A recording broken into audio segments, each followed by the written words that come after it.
ஹாய்ண்ணா. First of all thanks for joining. நான் வந்து இனிஷியலாக வந்து ஜிம் ஸ்டார்ட் பண்ணும்போது இந்த ஸ்கூல் படிக்கும் போது வந்து ஜிம் ஸ்டார்ட் பண்ணேன்.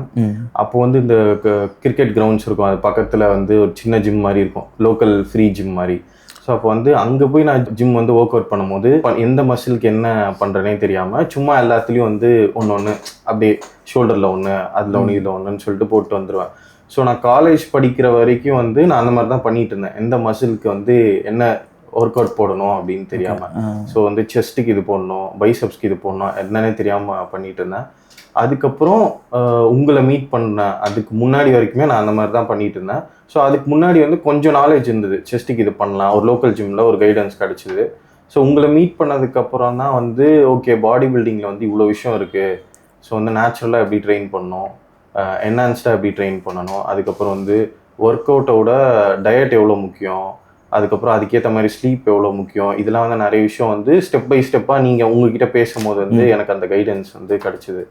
ஸோ இப்போ வந்து நம்ம இந்த பாட்காஸ்ட்டில் வந்து இதை பார்க்குற நிறைய பேருக்கு வந்து உங்கள் மூலிமா வந்து நிறைய அட்வைஸ் வந்து அவங்களுக்கு கிடைக்கும் நான் நம்புகிறேன்னா. ஸோ கார்த்தி மாஸ்டர்னால் வந்து யார், அவரோட பேக்ரவுண்ட் என்ன, ஃபஸ்ட்டு கார்த்தி மாஸ்டர் வந்து இந்த பாடி பில்டிங் லைனில் கெரியர், இதுதான் என்னோட கெரியர் அப்படி எப்படி ஸ்டார்ட் பண்ணிங்கன்னா? இனிஷியல் ஸ்டேஜில் வந்து பார்த்திங்கன்னா ரொம்ப சின்ன பையனாக இருந்தேன். ஓகேவா, எங்கள் பெரியப்பா வந்து அப்போவே ஜிம்லாம் வச்சுருந்தார் சென்னையில்.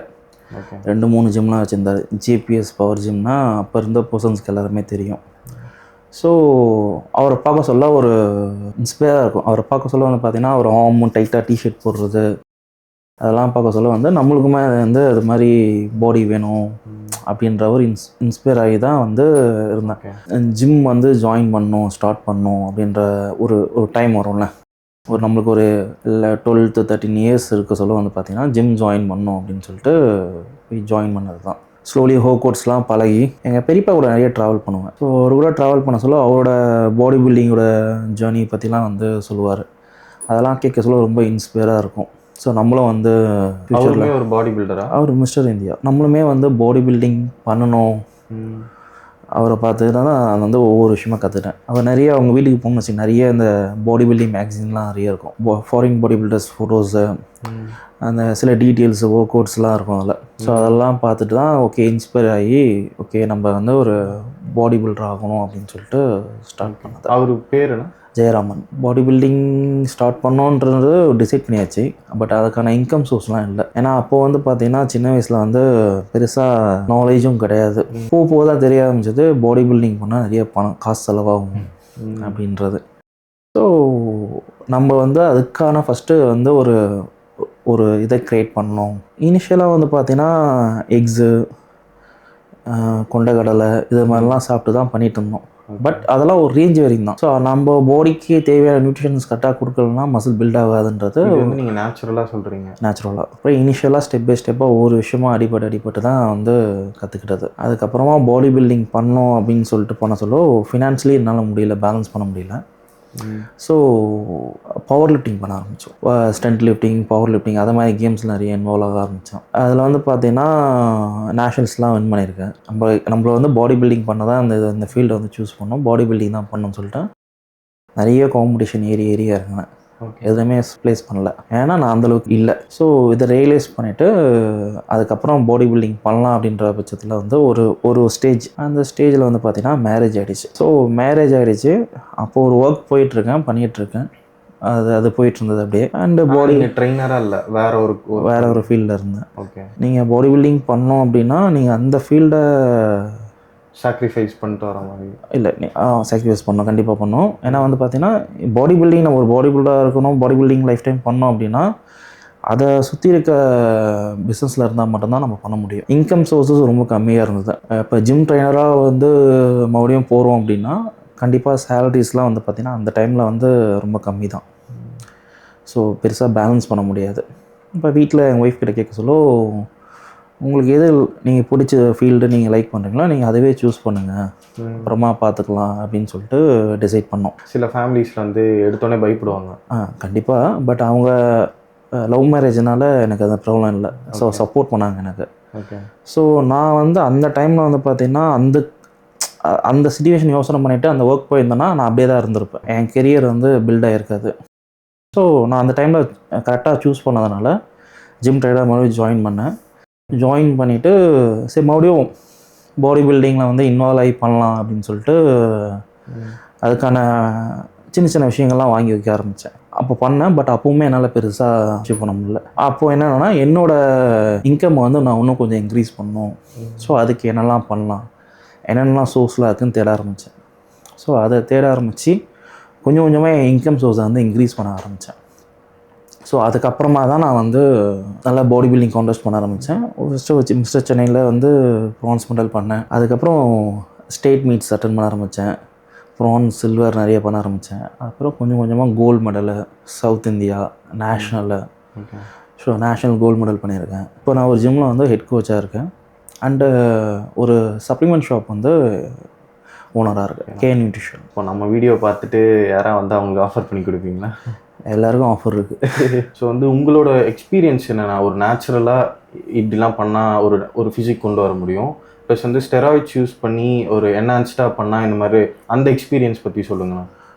ஃபஸ்ட்டு இனிஷியலாக வந்து பார்த்திங்கன்னா நேச்சுரலாக வந்து பார்த்திங்கன்னா ஒரு 4 to 5 இயர்ஸ் வந்து ட்ரைன் பண்ணியிருக்கேன். ஸோ ப்ராப்பர் டயட்டு, ஸ்லீப்பு இது மாதிரிலாம் வச்சு ட்ரைன் பண்ணிட்டு இருந்தது. ஸ்டெப் பை ஸ்டெப் அதை எல்லாமே பண்ண ஆரம்பிச்சது. நான் வந்து பார்த்திங்கன்னா சப்ளிமெண்ட் சோர்ஸ்லாம் இப்போ எதுவும் கிடையாது, பெருசாக ஒன்றும் கிடையாது. ஸோ நேச்சுரலாக வந்து எக்ஸு, சிக்கனு, ஸோ அதை மாதிரி தான். சப்ளிமெண்ட்ஸ் அவைலபிலிட்டி வந்து ரொம்ப ரொம்ப கம்மி அப்போலாம். ஸோ ஒரு கிரேட்டின் வாங்கி சாப்பிட்றதே வந்து பார்த்திங்கன்னா பெரிய விஷயமா இருக்கும். ஸோ அதை மாதிரி ஸ்டெப் பை ஸ்டெப்பாக வந்து பண்ணி தான் நேச்சுரலாக வந்து ஒரு லெவலுக்கு வந்து பில்ட் பண்ணி வச்சிடணும். ஓகே. அதுக்கப்புறம் வந்து காம்படிஷன் பண்ணோம் அப்படின்னா என்ஹான்ஸ்டானால் தான் பண்ண முடியுன்றது இருந்தது. நேச்சுரலாக நிறைய கான்டெஸ்ட் பண்ணியிருக்கோம். ஓகே. பட் ஆனால் பெருசாலாம் அதில் எதுவும் நாங்கள் பண்ணதில்லை. ஸோ அதுக்கப்புறம் ஸ்டெப் பை ஸ்டெப்பாக வந்து என்ஹான்ஸ்டாக ஆரம்பிச்சது. அந்த என்ஹான்ஸ்ட் யூஸ் பண்ணும்போது உங்கள் பாடியில் அது எப்படி நான் ஃபஸ்ட் டைம் ரியாக்ட் ஆச்சு? நிறைய இன்வால்வ் இருக்குது. நீங்கள் அந்த ரிஸ்க்குன்னு தெரிஞ்சு தான் பண்ணீங்களா, இல்லை உங்களுக்கு அந்த பேஷன் இருந்ததா நான் பாடி பில்டிங் பண்ணணும்?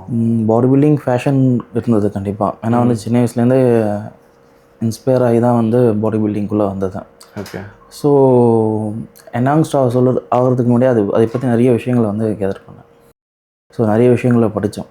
ஸோ அதுக்கப்புறமா தான் நான் வந்து உள்ளே வந்தது. ஸோ அதை பற்றி தெரிஞ்சு தான் உள்ளே வந்தேன். இப்போ நான் வந்து ஃபஸ்ட் டைம் ஜிம் ஜாயின் பண்ணுறேன் அப்படின்னா நான் என்னென்னலாம் பண்ணணும்? First basics. ஸோ வந்து ஃபஸ்ட்டு இனிஷியலாக ஸ்டார்ட் பண்ணுறீங்க அப்படின்னா லைஃப் ஸ்டைலில் வந்து பெருசாக சேஞ்சஸ் இருக்கக்கூடாது. ஸோ பேசிக்ஸாக இருக்கணும். ஸோ ப்ராப்பர் கைடன்ஸில் வந்து ஒர்க் அவுட் பண்ணணும். நம்ம ஒர்க் அவுட் கற்றுக்கிறதுக்கே வந்து பார்த்திங்கன்னா எப்படி பார்த்தாலும் ஒரு 3 months to 4 months ஆகும் ஒரு ஸ்டேபிளான இது வர்றதுக்கு. ஸோ ப்ராப்பர் ஃபுட்டாக போய்ட்டு ஸ்லீப்பு இதெல்லாம் ரொம்ப இம்பார்ட்டண்ட்டு. நம்ம ஒர்க் அவுட் நல்லா பண்ணுறோம், டயட்டிங் சரியாக பண்ணல, அதுக்கான ஃபுட் நம்ம கொடுக்கல அப்படின்னா ரெக்கவரி ஆகாது. சரியாக தூங்கலானாலும் உங்களுக்கு வந்து ரெக்கவர் ஆகாது. ஓகே. ஸோ இந்த ட்ரையாங்கிள் சைக்கிள் இந்த 3மே வந்து நம்ம கரெக்டாக பண்ண சொல்ல வந்து பெட்டராக நம்ம வந்து ஃபீல் பண்ணுவோம். ஸோ இப்போது எல்லாருக்குமே வந்து ஜிம் ஜாயின் பண்ணணும்னா ஒரு கோல் இருக்கும்.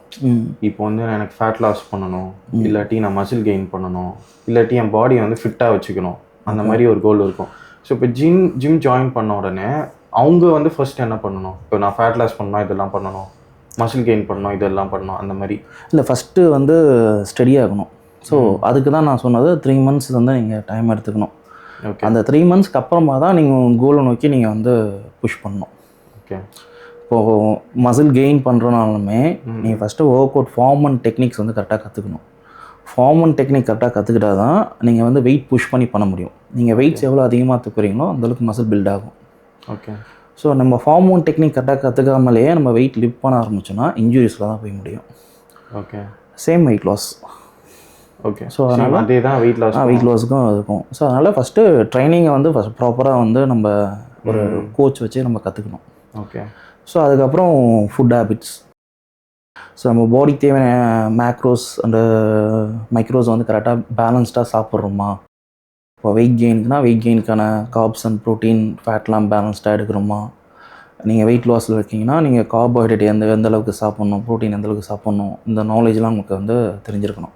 ஸோ அது ஒரு கோச்சோட கைடன்ஸில் பண்ண சொல்ல பெட்டராக வந்து ப்ராப்பராக அது பண்ண முடியும். ஸ்டெராய்ட்ஸ் யூஸ் பண்ணியும் சரி, நேச்சுரலாகவும் சரி, என்ன ஒரு மிஸ் அண்டர்ஸ்டாண்டிங் வந்து நீங்கள் பார்க்குறீங்கன்னா சில பேர் நேச்சுரலாக ரெடி பண்ணியிருப்பாங்க உடம்ப, ஆனால் அவங்கள பார்த்தோன்னே இங்கே ஸ்டெராய்ட்ஸ் தான் யூஸ் பண்ணியிருப்பான்னு சொல்லியிருப்பாங்க. இல்லை, நேச்சுரலாக வந்து பார்த்தீங்கன்னா ஜெனட்டிக்கலி கிஃப்டடாக இருக்கிறவங்களுக்கு இருக்கும். ஓகே. ஸோ ஜெனட்டிக்கலி அவங்க ஸ்ட்ராங்காக இருப்பாங்க. அவங்க வந்து நார்மலாக டயட்டுன்னு ட்ரைனிங் பண்ண சொல்லவே ஓரளவுக்கு ஃபிசிக் வந்து நல்லா ஆகும். பட் எனாங்ஸ்ட் அளவுக்கு வராது, பட் ஓரளவுக்கு நல்லா வந்துடும். நல்லா மஸ்குலாட்டி இருக்கும், மசிலோட சைஸ் திக்னஸ் எல்லாமே இன்க்ரீஸ் ஆகும். பட் இது எல்லாருக்குமே வராது. ஜெனட்டிக்கலி கிஃப்டடாக இருந்தால் ஜெனட்டிக்கலி கிஃப்டடாக இருக்கணும். லாங் டைம் வந்து அப்படி இல்லைன்னா லாங் டைம் அவங்க டயட் அண்ட் ட்ரைனிங் பண்ண சொல்லுவோம். அதை மாதிரி ஃபிசிக் வந்து அச்சீவ் பண்ண முடியும்.